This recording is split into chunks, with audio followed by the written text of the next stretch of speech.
All right, so all 4 tires are off the ground. I can spin the rear tire and the other rear tire spins with it, as you'd expect. There is a good amount of backlash because this transmission uses chains. Let me demonstrate that by putting it in drive. So a little bit extra backlash, I think, probably because of the chains. If we go back to neutral though, when we spin the back tire, the front drive shaft is also spinning. But the front tires are not spinning, right? They're just freewheeling. You can spin this wheel independent of the other wheel and independent of the drive shaft. And that's a unique thing about Hillard differentials. It's really not a differential. It's like 2 one-way bearings. It's the best way I can kind of describe it without taking it apart and showing you. Now what happens is when you start the machine up and put it in 4-wheel drive, let's go ahead and do that.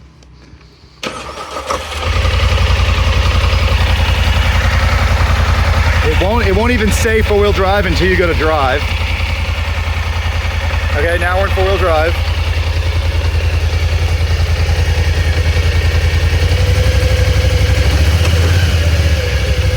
Okay, so the wheels are connected now, right? But watch this. This wheel freewheels. Isn't that crazy? It's still not connected.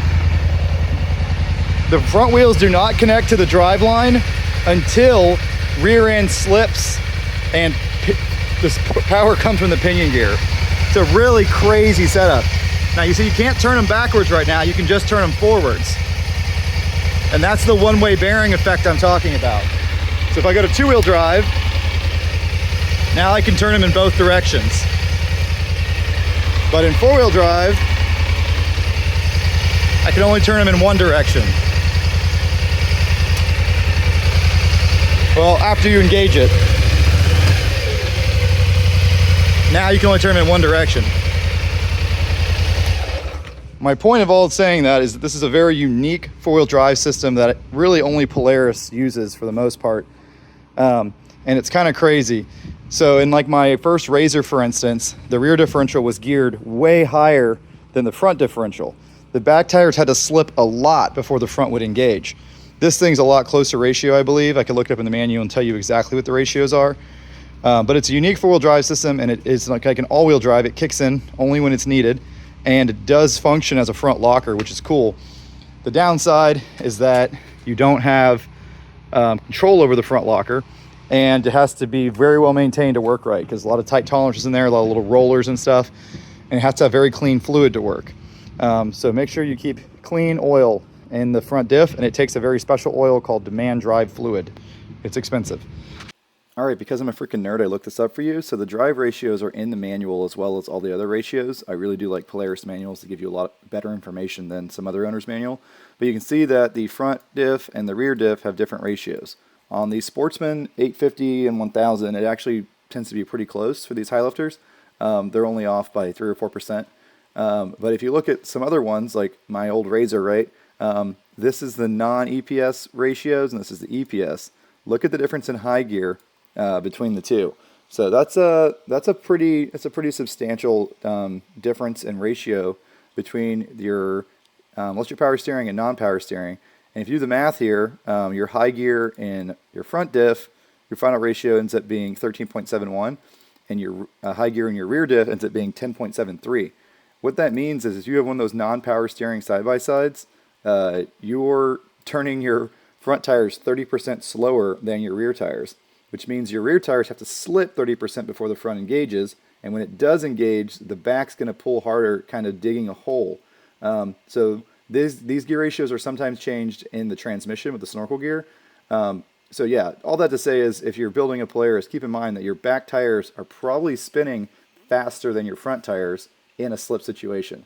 It's kind of part of how the Hillard works. With non-power steering, they don't want the front end kicking in and locking in as much to help you steer, so they give you a bigger difference in the ratios. I always thought that was interesting, so I figured I'd put it in the video. And of course, these manuals are available from Polaris. Just Google Polaris manuals and you can find one for your model. I'm about halfway through the tear down, and so far everything's come off pretty easily. This big front radiator shroud just has a couple 10mm bolts, lifts right off. Unplug the fans, obviously, not too bad. The back fender, couple bolts and nuts, again, unplug the lights, comes right off. There are a lot of little different pieces of plastic that go around the gas tank and airbox and engine that kind of all fit together. A lot of the newer models, like this Can-Am for instance, and all the new Hondas, you know, they just give you one big panel on the side and you access everything. Whereas this has a lot of little different pieces and shields and a piece here and a piece here. So that is a little bit more of like an older thing. You see that with older machines, they had a lot of complicated plastics. It looks great, kind of a faff to work on. But everything's come off easy so far. One thing I have noticed that's different is there's a lot more heat shielding on this machine than there was on my 850. Definitely some improvements in heat shielding to keep that exhaust heat away from the rider. Mine was always hot on this side, and it also melted the plastics. This boot right here was a huge pain in the ass on my machine. It was constantly slipping off the airbox. As you can see, I can't even yank the sucker off. So they actually did a really good job mounting that. This, I believe, is your belt exhaust. So the reason I'm pulling all the plastics off this bike is because it's an extremely complicated driveline layout. You got a 2-cylinder engine here that makes the power. The power goes into this transmission here. But before it does that, it passes through the transmission into a CVT drive where your primary pulley is on the bottom and your secondary pulley is up top. Then the power comes back out this way into the transmission where you get your high-low reverse park from. Very complicated to stuff in an ATV like this. But you can see it's pretty skinny between your legs, whereas the Can-Am is really fat between your legs because the belt is on the side. This belt is on the back. It does make doing belt and clutch work a pain in the ass. So because of all that, all the cooling for the belt has to make it from back here to up here. That's why you have this big pipe that comes around, goes down, runs on the side of your floorboard, and comes up to there. Very complicated cooling. I'm pulling all the plastics so I can check every single coupling, and I can really have good confidence that this thing is sealed. Another thing I see that I like is there's a lot of goop between the belt backplate and the transmission aluminum housing. Mine didn't have goop like this everywhere, and mine leaked right there from the factory. I had to pull the entire belt housing apart to fix that leak, which wasn't a big deal because I was rebuilding my transmission when I bought mine used, as it had broke. The shift selector in here was broken, which is kind of a common failure. But if you look at this, you can see some interesting things. This beam right here on the frame is removable. So that's how you get the engine and transmission out. And if you come over to this side, this beam down here is removable. That's how you do your belt maintenance and stuff. So it's definitely kind of an interesting beast. Nothing else is really designed like this as far as the actual driveline layout goes. And the craziest thing is the front drive shaft. If I can get this out, we can get a good view of it. I think I might have one or two more clips somewhere to get this guy out. Or maybe the footwell comes off first. Let's see. I just kind of had to pull the footwell away, and then this piece came out pretty easily. Again, tons of heat shielding. These plastics are also all really nice and painted, so I'm trying to put them in such a way where they're not going to scratch each other. They're very pretty. Yeah, so you got your big exhaust here, and right down here, you have the front drive shaft. So it comes out of the little transfer case, and it runs forward to the front diff up there. So the drive shaft's over here, engine's here, gas tank is right here. Right on top of the gas tank is your airbox. Definitely a crazy, crazy layout. One thing I got to look into is this airbox gasket. On mine, it leaked really bad, so had to do some improvements there. I'm going to keep tearing it down. I'll keep pointing out things I noticed that are different. But yeah, pretty nice bike to work on so far. Nice quad to work on for you people that freak out about calling ATVs bikes. But yeah, on this side, your starter, your belt intake, crazy intake plenum going into your throttle body here. These used to be problematic. I've seen these get sucked off, but it looks like they may have improved the sealant they're using there. But yeah, I've actually seen leaks here, which is terrible, right? Because then it bypasses your air filter, you get mud straight in the engine. But so far, so good. Let's keep tearing into it, get the floorboards off. I don't think I'm gonna pull the front fender because pulling the front fender involves pulling the radiator and dropping coolant and all that. Really don't think we need to go quite that far, but we'll probably take off everything but the front fender. One of my big complaints with mine is that the drive shafts, like this one right here, their splines are there's no gasket or O-ring on these splines, so they do wear a lot and they do rust a lot. Now there is a grease zerk down here, so if you keep them nice and greased, you're a lot better off. But that's definitely something you got to stay on top of, is greasing those splines. I don't know if you have a grease zerk on this one. It doesn't seem like you do. Yeah, so the splines are open and not super greasable. Also, these U-joints are not greasable, but that's less of a problem. I see these splines get a lot of slack in them once they wear. You see there's already some slop even on this brand new machine. So some things on the drivetrain like that, just you don't get the feeling that that's designed to last forever. Those splines are a wear item, whereas on a lot of other machines you'd have O-rings protecting the splines, keeping the mud out and the grease in. These splines are pretty exposed. So these rear differentials and drive shafts have been a problem for some people. Yours looks like it has a very beefy one. Just a tip, if you need to remove the drive shaft, you can pull out those 4 Allen head bolts right there with a regular Allen wrench, and you can slide the drive shaft forward far enough on the shaft to get that drive shaft out without touching the rear diff. So you just unbolt it from the pinion gear, and you gotta get it all folded and fight with it just right. And at least on my Sportsman, I could remove that drive shaft pretty easily. I used to keep a spare drive shaft around because I went through a lot of them. These rear diffs are pretty bad for getting water in them, so check the oil frequently. They do not like having moisture in them one bit. So just another random tip on these things.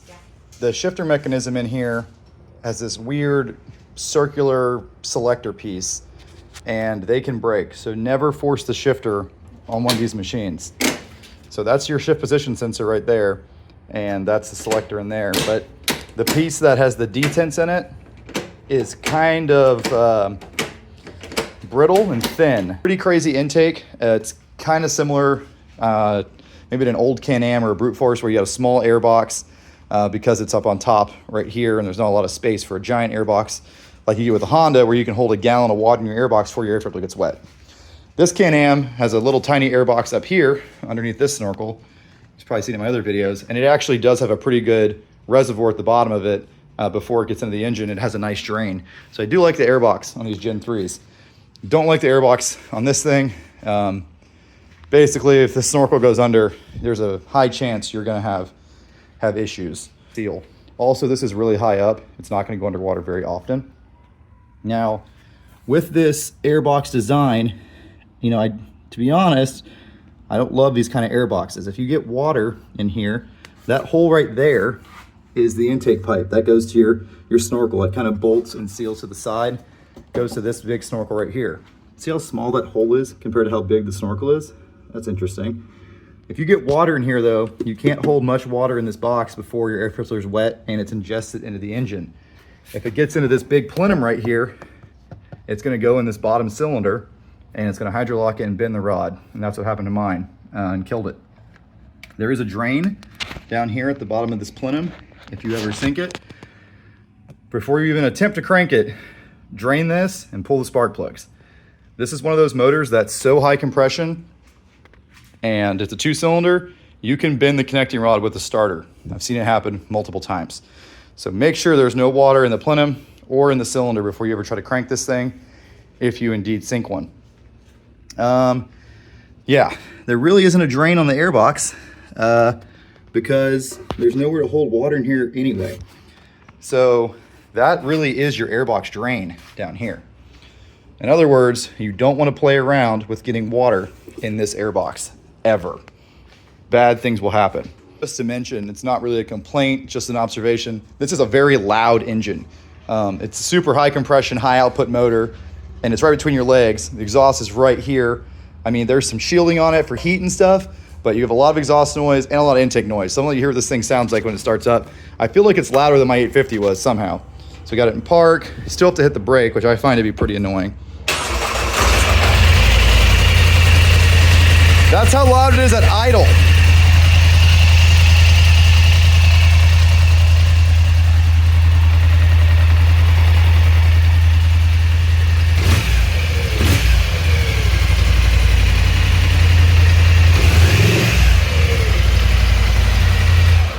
So it's very loud at idle, and then you give it some throttle, and the CV system engages and starts spinning the belt. It gets even louder because these big pipes carry a lot of echo through them. So this is a very loud machine. You're not going to be doing a whole lot of sneaking.